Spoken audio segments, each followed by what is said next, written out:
you're on Initiative Africa. My name is Asha Sampat. Welcome to your weekly magazine featuring Africa on the move through smart innovations and initiatives that work.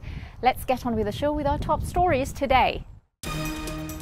Our guest this week is Stéphane Bionzi, medical device engineer, but also entrepreneur between France and Africa. With his YouLearn platform, he wants to offer the continent an opportunity to train and upskill while connecting African youth to the diaspora in France.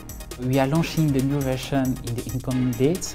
We have integrated some features.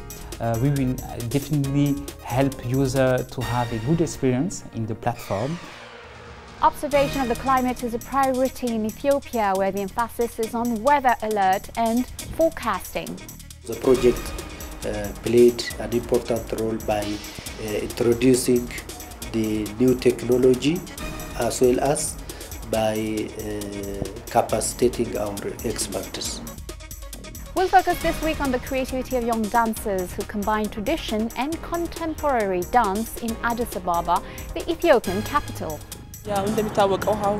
As it's very well known, Hahu dance groups blends cultural dance with contemporary, and their way of expression is very beautiful. From Senegal to Sudan, West Africa and the Sahel region are currently facing catastrophic flooding. Impenetrable roads, devastated homes, torrential rains have sowed chaos in several countries, hence putting the spotlight on the importance of climate warning systems. In Ethiopia, the National Meteorological Agency has launched a major program to modernize its warning and forecasting system. More details in this report by François Baudry. Politicians and decision makers worldwide have made declarations and promises to tackle the causes of climate change. But the problem isn't going away so easily. The African continent is paying a particularly high price and the agricultural sector is suffering. But with the political will and a few exemplary projects, maybe we can save the day.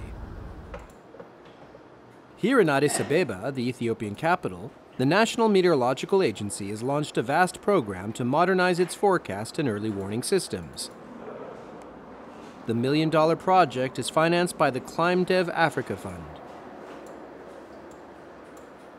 We are here in Addis Ababa, the headquarters of the National Meteorological Agency. So we have here we are at a station where we have both conventional and automated weather stations. We have over 1,200 different categories of conventional stations, plus 107 automated weather stations of this kind throughout the country. These automatic weather stations have basically 6 sensors: wind speed and direction, solar radiation, humidity, and air temperature and rainfall. It collects this meteorological parameter every 15 minutes and sends to the central server through GPRS network. So we have 107 of such stations. There's a demand for forecasts and storm warnings from a variety of sectors, including aviation, construction, transport, and above all, agriculture. 83% of our population economies depend on agriculture. So as the government of Ethiopia pay more attention for agricultural sector, and by using this agricultural sector, we need to transform our economy. In the coming weeks, the first project funded by ClimeDev Africa will be implemented. Thanks to 15 new automatic meteorological stations and a training program for the agency's technicians and engineers, forecasts will provide reliable and up-to-date information for farmers. So the project played an important role by introducing the new technology as well as by capacitating our experts.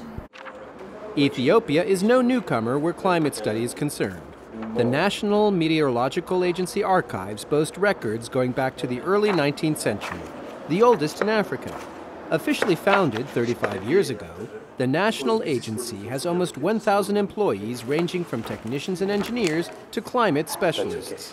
Now the agency is stepping up a gear, using the latest technologies to combat climate change. Climate change is happening, So as a country level, at a national level, and at a global level, we need to contribute something to mitigate and adapt climate change. So as Ethiopia builds, formulates climate resilient green economy strategy. Talk is cheap, and it is time for promises to be honored.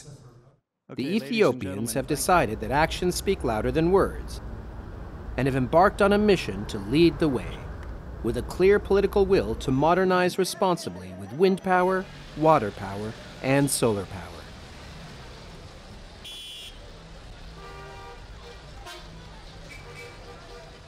Our guest this week, the founder of ULearn, a training platform, is an engineer who believes in knowledge transmission and education. The ULearn training platform has just seen the birth of its third version to meet the needs of the continent. With more videos and more mobile phone applications, from social media to payment platforms, ULearn hopes to win over new African members. I had the pleasure to meet Stéphane Mionzi, its founder, last week in Strasbourg in France. Stéphane Mionzi, welcome on Initiative Africa. You are the founder of ULearn platform. Can you tell us what is it about? Thank you for having me. ULearn is a digital platform which helps you to share what you have learned in your life and benefit from what others learn in their life. So it is very simple. Imagine that you are a hairdresser and you want to share it with people. You could via ULearn platform share your knowledge in this domain. How did you get the idea to create this platform? So in 2015 I went in Cameroon. I was working on a side project in order to help people book their bus ticket online, and at that time we were looking for salespersons. And we had a lot of resume, but we figured out that they were not okay. And at that time, we came out with the idea to have a platform, because in the same society we can find some people with skills. So we came out with the idea to build a platform to connect people so that they can learn how to do things in practice. ULearn, it's 700 users, 47 helpers who offer their expertise, and a wide offer of 80 training courses. What are the most popular training courses and why? Based on our data, we found out that there are at least 3 types of offers that people are looking on our platform. It is mainly around the e-commerce, digital marketing, and community management. Also, we have people who are who are looking for language courses, and the English is the top of that. And we also have the web design. I mean, globally, it is all related with digital stuffs. It means that it makes sense, because we are in this area of digitalization. Are they the ones who find you, or are you the one who finds them? How does it work? So you have 2 different ways to join our community. So the first one is to go on the internet, and on your browser you type www.ulearn.co, and you log in. You subscribe. You log in by filling out your information. Or you can download our mobile app on App Store, either on App Store or Play Store. You go on the platform, you fill out the subscription form, and you can share your know-how. At the same time, you're addressing both individuals and businesses. What's the offer in terms of B2C and B2B? Yeah, for sure. So we have 2 models. The first one is the B2B, so we are addressing companies. We are helping companies to improve their skills by giving some consultant for the employees, and for the B2C, we are helping people to acquire skills in any domains. So we have these two business model that we are improving. If you want to scale up, join us on YouLearn, and we are going to make it real. Welcome back to Initiative Africa. We remain in Ethiopia for this second report on dance. Dancing is a tradition in Africa, of course, and yet contemporary dance is struggling to gain acceptance across the continent. In Addis Ababa, it was even difficult for the new groups of dancers to find a favorable audience. But some dancers have found the parade by mixing traditional Ethiopian heritage with contemporary dance.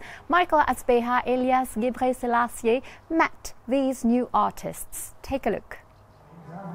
While for a long time Ethiopia sheltered itself from the outside world, a new crop of local dancers are mixing the local dance styles with modern ones. The Hahu dance group is one of the most active and thriving dance groups you would find in Addis Ababa. The group came up with the name Hahu, taking the first two letters from the Ethiopian unique alphabet, Ha and Hu. Hahu ማለት When we were talking about branding our dance group, one of my friends who understood what we are trying to do suggested this name. He knew we were contemporary dancers that seek to reflect on Ethiopia's culture while educating. We agreed to name it Hahu because you can feel it has that distinct Ethiopian element to it. After almost a decade of experimenting, they managed to blend the predominantly shoulder-oriented movement of Ethiopian cultural dance with that of the modern freeform style. Featuring principal dance expressions from both genres, they engendered something new. As the public, especially the young urbanite, is better aware of the style, Hahu dance group is getting more fame than ever before. As it's very well known, Hahu dance groups blends cultural dance with contemporary, and their way of expression is very beautiful. Especially their performance against bribery and corruption in the National Theatre, it was very good. In general, their movement sends a message and is impressively meaningful. Isaias, who is now in his early 20s, grew in a typical poor Ethiopian family fighting to make ends meet. From his young age, he was shouldering extra burden of supporting his family financially. Back in the days, he once worked as a shoe shine, but now he owns a small music shop that his older sister runs. The shop rents local and foreign music and film CDs where it makes enough to support his family.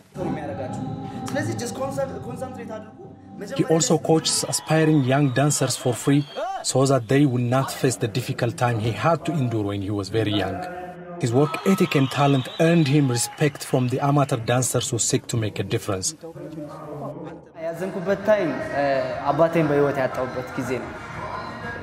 The saddest time in my life was when I lost my father. He always dreamed of my success. Even though he was happy by my dancing career, we always fought because there was no money. I didn't bring any home. And now that I am helping my family, I wish he were here to see that.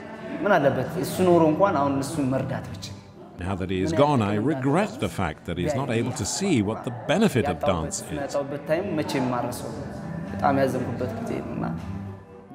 With 83 ethnic groups documented in more than 70 languages and dialects, Ethiopia possesses enormous creative potential in music and dance. Over the past 20 years, Ethiopia's art scenery, and especially of its capital Addis Ababa, has been witnessing a subtle increase in the number of contemporary dance groups. One would think that this particular field of artistry is already mature and exploited to its limit. That, according to Hawariat Asafa, a dance instructor and one of the most active contemporary dancers in Addis Ababa, is in fact far from the reality. Running cultural performance nightclubs is a prosperous business in Ethiopia. Add a buffet of elegantly presented traditional cuisine to that, and you will have a tourist destination. And businessmen capitalized on that with a lone goal of making money. For many cultural dance club owners in Addis Ababa, Pure cultural and traditional performance is what draws local and international audiences. Our cultural performance has grown, and there are a lot of cultural places for that.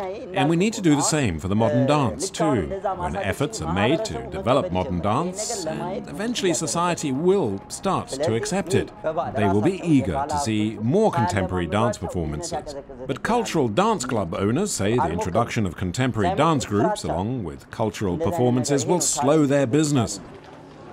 For Isaias, the role of contemporary dance is greatly misunderstood by few influencers, from veteran cultural dancers to dance club owners and music producers, that its premature success could be short-lived. From his experience of performing in private parties, school programs, shows, and the music industry, adopting the art of contemporary dance should not be equated as destroying or altering traditions and styles. It is but merely coping with the differing ways of expression. Our beginning itself was envisioned so that we can promote Ethiopia's identity, Ethiopia's culture, movements and music. And we have a never-ending selection of culture to focus our performances on. Even if we pick a different culture for every performance, we can go on for a lifetime. We won't be limited. And we have been working hard, and still are, in creating performances through merging, mixing and fusing cultural with modern dance styles. This group of dancers recognizes the challenges that rest ahead of them, but they are optimistic. They see the small light at the far end of the dark tunnel getting vivid by the day. They see Africa rising. And the good news is, Africa's dance scene by and large is gaining momentum and influence around the world. Today, we are witnessing numerous dance and choreography scores inspired by African dance and rhythm. It is a matter of time before a brand new contemporary dance influenced by African movement spreads like wildfire. And if Hahu Dance Group holds its ground firm, its style could become the next big trend. Let's get back to our interview this week with Stéphane Bionzi. He tells us about the values he acquired during his youth in Cameroon before coming to study in France. And he also shares with us his vision as a young African entrepreneur on subjects that affect the continent, especially at the moment. Let's go back, Stéphane Bionzi, to your youth in Cameroon before coming to study in France. What part of Africa did you take to learn, and how, between the two continents, did you shape your expertise in project management? So this is a good question. I grew up, as you mentioned, in Cameroon, and I think that the most important thing that I came out with from the Cameroon is the solidarity, because with solidarity it's easy. I mean, you have value that you can share with people around you, and that is very important when you are trying to build a social network. As you learn, you have to be kind, you have to care about people, because people is the center of all the activities that you can make. And if you make something without having human in the center, it doesn't make sense. So I think that it's a powerful tool to have a little bit of solidarity in your back. So that is how we came out, or we built up the network with solidarity.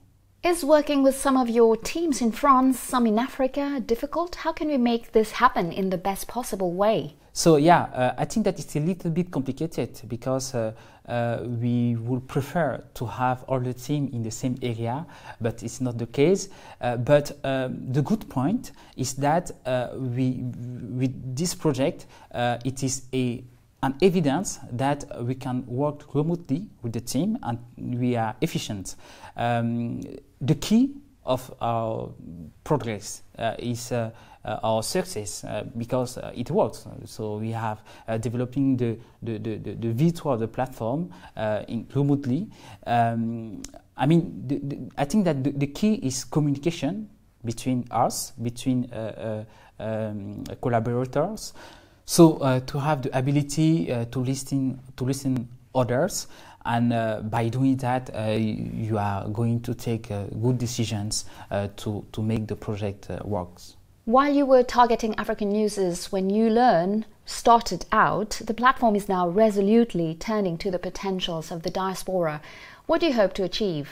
So yeah, the target remains African people, but we think that by having the diaspora in the movement could be very relevant for the community, because as you might know, the diaspora is very competent, and having those people involved in this journey could be very helpful. And in the meantime, in the same time, you have also the culture coming from the Africa which can be shared through the platform. So having people connected is very helpful to have a link with the continent, and also to be aware of what is happening in overseas.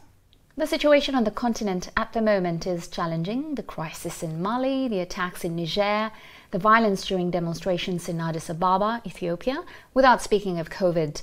The list is unfortunately long. As a young African entrepreneur, what is your vision on these subjects? So, I think that it is a signal that things are moving, that the youth, the African youth, are want to change things in the continent. So we have to listen their voices clearly, because it makes totally sense. They have to change their lives. They want to have a better quality of life. So I think that we should care. We should pay attention on this revolution that is ongoing in Africa, and we should also be able to help. And at YouLearn, it is a kind of contribution, because one of important things that you could benefit from the life is advice. So on YouLearn, it is a mean to get those advice which could definitely help you to improve your environment. So the message is do not stop.